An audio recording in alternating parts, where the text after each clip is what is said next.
À mon avis, cette affaire est un exemple clair et classique d'une personne souffrant de troubles mentaux. Rodney Hinton Jr. est accusé d'avoir tué un adjoint du shérif avec sa voiture. Mais son avocate affirme qu'il ne devrait pas être passible de la peine de mort en raison de sa maladie mentale. C'est un développement majeur dans l'affaire et je vais vous les expliquer.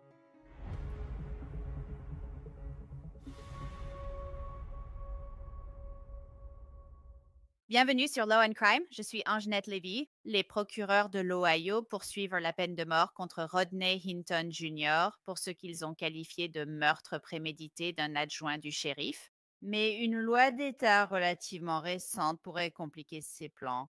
L'affaire Hinton a défrayé la chronique cette année après son accusation d'avoir volontairement renversé en voiture l'adjoint du shérif du comté de Hamilton, Larry Henderson, pour le tuer. Cela a eu lieu devant la remise des diplômes de l'Université de Cincinnati en mai.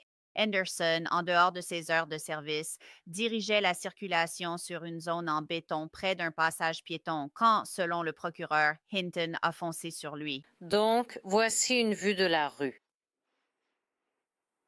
où vous voyez l'intersection. Voici la ligne d'arrêt qui est peinte ici, là où les gens doivent s'arrêter. Voici la voie du milieu inutilisée qui est ici désignée comme une voie de virage à gauche uniquement. Ces petits objets en plastique sont appelés des délinéateurs. Ils sont simplement là pour empêcher les gens de dévier dans la circulation venant en sens inverse.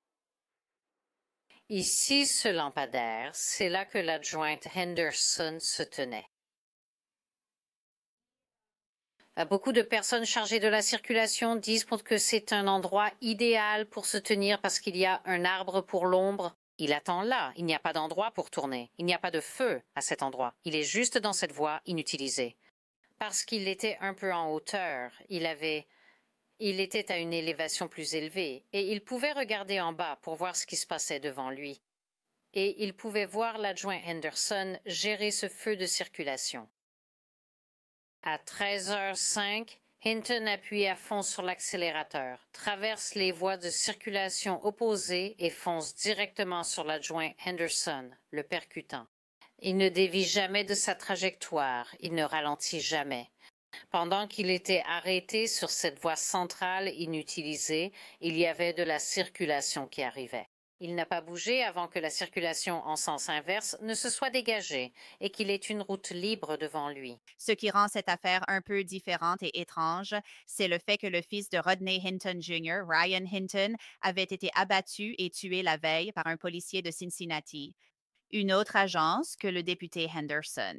Quelques heures avant que Rodney Hinton percute le député Henderson, Hinton et sa famille avaient vu la vidéo de la fusillade de Ryan Hinton par un policier de Cincinnati la veille, alors que lui et ses amis étaient arrêtés dans une voiture volée. Voici l'autre policier, celui qui a tiré. C'est la caméra corporelle de ce policier alors qu'il s'approche de la scène.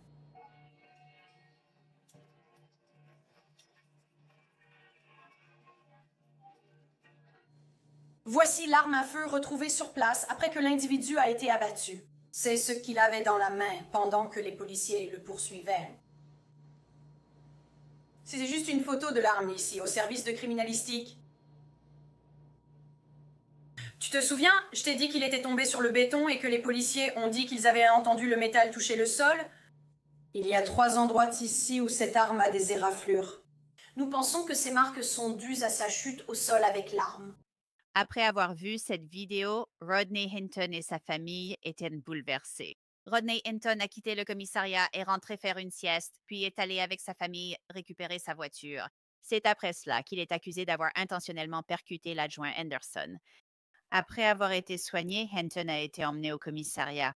Je vais mettre ça dans une menotte. Je vais le mettre dans une menotte.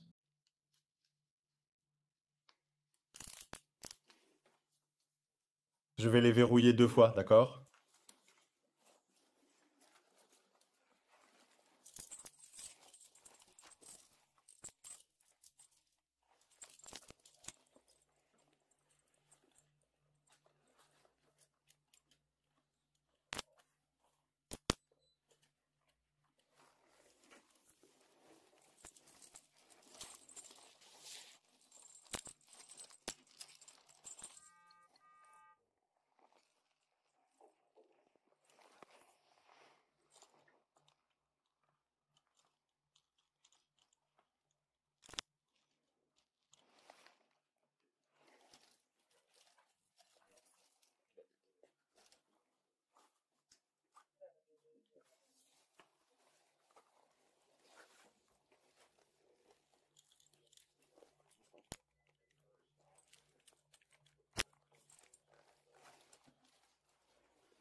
Plus tard, Hinton est arrivé à la prison du comté voisin.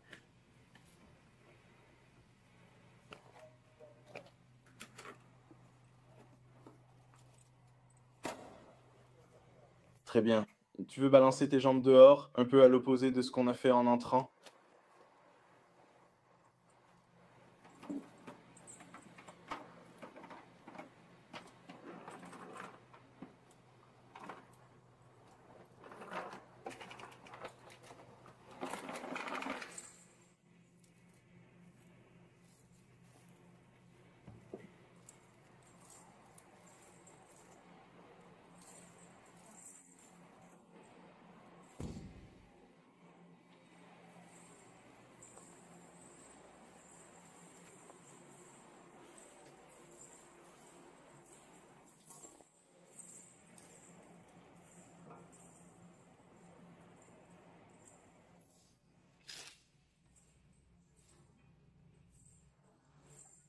Nous ne savons pas ce que Rodney Hinton a dit au détective, s'il a dit quoi que ce soit, mais son avocate a déposé une requête pour faire annuler les déclarations.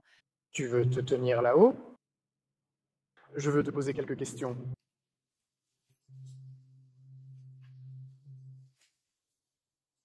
Dès sa première comparution au tribunal, Hinton avait un comportement étrange.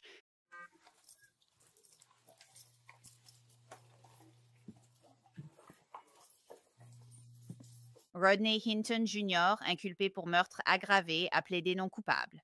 La procureure a annoncé qu'elle demanderait la peine de mort contre lui. L'avocate de Hinton a précisé que la santé mentale de son client serait un enjeu dès avant le procès. J'ai eu une affaire de peine de mort il y a 9 mois à Claremont. Le jury n'a pas pu se mettre d'accord. J'ai eu une affaire de peine de mort où nous avons utilisé avec succès la défense de folie il y a 10 ou 15 ans. Donc c'est une affaire. Comment la résumer par rapport à un événement actuel? Pour moi, cette affaire est un exemple clair et classique d'une personne souffrant de troubles mentaux au moment où elle a commis l'infraction. Encore plus que dans d'autres affaires que j'ai eues où l'état mental de la personne ayant commis un crime était en question. Ce jeune homme avait déjà un trouble et une déficience mentale avant que tout cela n'arrive, et cela a été déclenché par la vidéo de la mort de son fils. C'est un cas typique de maladie mentale, plus que d'autres, non résolu avec succès. Quelle était la maladie mentale qu'il avait et qui, selon vous, a provoqué cela? Vous le verrez à l'avenir. Je savais ce qui l'a provoqué, et cela viendra bientôt. L'avocat Clyde Bennett a affirmé en mai que voir les images de la caméra corporelle montrant la police tirer sur son fils avait déclenché chez Rodney Hinton une crise de santé mentale dont il n'était pas encore remis. Quand je dis qu'il en sort, c'est basé sur mon observation de la situation, la façon dont vous me la présentez, son langage corporel, son comportement. Il semble aller mieux maintenant qu'il ne l'était lorsque je l'ai rencontré pour la première fois. Les effets résiduels de l'épisode qu'il a vécu semblent s'être atténués avec le temps. Je pense que je ne dirais pas qu'il est pleinement compétent, mais au fil des jours, je crois qu'il devient de plus en plus compétent chaque jour. Donc, je pense qu'il va mieux mentalement maintenant qu'il ne l'était lorsque je l'ai rencontré pour la première fois il y a une semaine. Dans l'Ohio, un accusé diagnostiqué avec une maladie mentale grave n'est pas éligible à la peine de mort. Cette loi est entrée en vigueur en 2021. Ces maladies mentales graves incluent la schizophrénie, le trouble schizoaffectif, bipolaire et délirant. La loi stipule que le trouble devait altérer la capacité de la personne accusée à conformer sa conduite aux exigences de la loi ou altérer sa capacité à apprécier la nature, les conséquences ou le caractère répréhensible de sa conduite. L'avocat de Hinton a sollicité une évaluation et le juge a nommé un psychologue. Il l'a annoncé sur Facebook. Depuis le début, j'ai affirmé à plusieurs reprises que Rodney Hinton souffrait de troubles mentaux lors des faits et ne comprenait pas la gravité de ses actes. À présent, un avis indépendant, neutre et objectif d'un psychologue médico-légal certifié nommé par le tribunal a confirmé ce fait. Le médecin a estimé que M. Hinton souffrait d'une combinaison de maladies mentales graves, de troubles bipolaires et de psychose au moment où il a commis l'infraction. et que ces maladies mentales graves ont considérablement altéré sa capacité à exercer un jugement rationnel. En 2021, le gouverneur Mike DeWine a introduit une loi excluant les personnes atteintes de graves troubles mentaux de la peine de mort. Le premier État de notre pays à le faire. Cette loi de l'Ohio stipule qu'une personne atteinte de troubles bipolaires ou de psychose qui altèrent de manière significative sa capacité à exercer un jugement rationnel au moment de commettre un meurtre ne peut pas être condamnée à la peine de mort. À la lumière du rapport approfondi et fiable d'une psychologue légiste objective et neutre, l'accusation ne devrait pas continuer à essayer de tuer M. Hinton. L'accusation devrait renoncer à son droit de demander un avis contraire et abandonner la demande de peine de mort dans cette affaire. Maintenant, la procureure a demandé une autre évaluation et cette demande a été acceptée et le procès de Hinton qui est prévu pour janvier n'a pas été reporté. Donc, pour discuter de cette conclusion de la psychologue et de cette requête visant à annuler la peine de mort, c'est essentiellement ce qu'ils veulent faire. Je souhaite faire intervenir Bill Gallagher, avocat de la défense à Cincinnati, Ohio. Il a défendu 13 affaires de peine de mort. Bill, cette affaire se déroule juste à côté de chez vous. C'est une affaire très médiatisée et importante. Tu as un gars, Rodney Hinton Jr., accusé d'avoir intentionnellement tué un policier. Mais son avocat, Clyde Bennett, dit depuis le début, et mon client a des problèmes de santé mentale, donc c'est la première étape. On dirait que dans sa stratégie, tu sais, sa stratégie a plusieurs volets pour défendre ce type. La loi sur les maladies mentales graves, tu sais, c'est une loi assez récente en ce qui concerne la peine de mort dans l'État de l'Ohio. Alors, quel est ton ressenti par rapport à ce qu'a découvert ce psychologue nommé par le tribunal jusqu'à présent? Eh bien, je pense qu'il est important de noter qu'à ce stade, la charge de la preuve va être très différente de celle du procès. Donc, si tu voulais dire que j'étais mentalement malade ou incapable d'avoir l'intention de tuer, la charge de la preuve serait plus lourde. À ce stade, ce n'est pas aussi nécessaire. Tout ce qu'il faut, c'est qu'il prouve par la prépondérance de la preuve que son client souffre d'une maladie mentale grave. Ils affirment qu'il souffre d'un trouble bipolaire. C'est l'une des maladies mentales énumérées qui pourrait vous disqualifier de la peine de mort. Et Clyde Bennett affirme que cet expert nommé par le tribunal a effectivement constaté que Rodney Hinton Jr. souffre d'un trouble bipolaire. Et c'est l'une de ces maladies, des maladies mentales graves qui, selon la loi dans l'Ohio, empêche quiconque d'être condamné à mort si on en souffre. C'est ce que prévoit la loi. Donc, cela semble assez simple, mais ce n'est peut-être pas si simple parce que l'accusation veut une autre évaluation. C'est vrai, et c'est tout à fait juste. Je veux dire, cela arriverait dans n'importe quelle situation. Si vous plaidez la folie ou si vous affirmez être incompétent, vous auriez droit et l'autre partie aurait droit à sa propre expertise sur ces mêmes circonstances dans ce rapport. Mais vous savez, maintenant, le psychologue qui va prendre le relais pour l'État aura le rapport du docteur O'Donnell à examiner. Donc, ce n'est pas le médecin que Clyde Bennett a demandé à nommer. Le juge Lubers du tribunal a nommé cette psychologue, Jenny O'Donnell, et elle a évalué Rodney Hinton Jr., examiné les dossiers médicaux, etc., et a conclu que, oui, en effet, il souffre d'un trouble bipolaire. Alors, que faites-vous si vous êtes le procureur?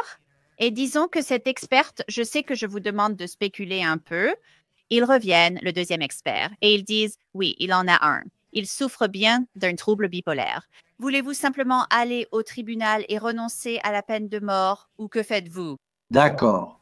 Il pourrait y avoir une audience contestée si le procureur refuse encore ou ils peuvent accepter que la peine de mort ne soit plus appliquée et vous passeriez à un procès ou à une résolution basée sur l'accusation de meurtre aggravé qui comporte toujours la possibilité d'une peine de prison à vie sans possibilité de libération conditionnelle.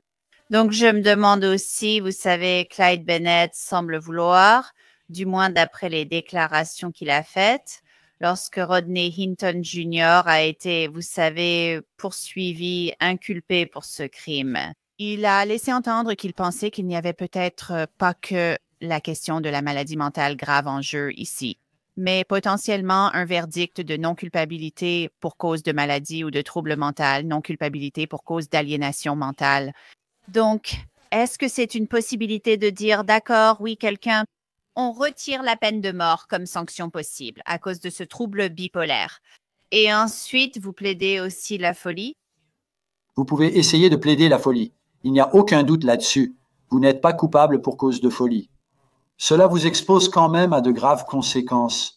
Mais il n'y a absolument aucun doute que vous pouvez toujours le faire si vous trouvez un expert prêt à dire qu'il répond à la définition légale de la folie, ce qui est très différent de simplement souffrir d'un trouble mental grave au moment où le crime a été commis.